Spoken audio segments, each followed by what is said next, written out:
2 Samuel chapitre 8. Après cela, David battit les Philistins et les humilia, et il enleva de la main des Philistins les rênes de leur capitale. Il battit les Moabites, et il les mesura avec un cordeau, en les faisant coucher par terre, il en mesura 2 cordeaux pour les livrer à la mort, et un plein cordeau pour leur laisser la vie. Et les Moabites furent assujettis à David, et lui payèrent un tribut.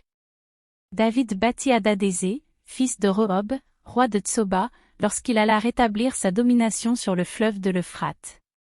David lui prit 1700 cavaliers et 20 000 hommes de pied, il coupa les jarrets à tous les chevaux de trait, et ne conserva que 100 attelages.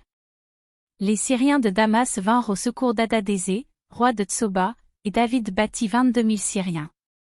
David mit des garnisons dans la Syrie de Damas.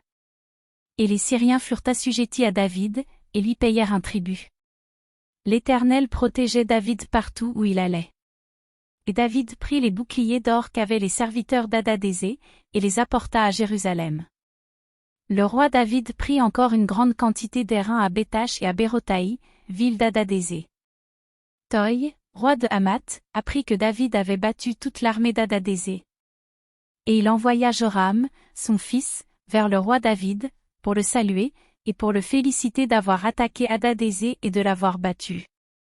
Car Toï était en guerre avec Hadadézé. Joram apporta des vases d'argent, des vases d'or, et des vases d'airain.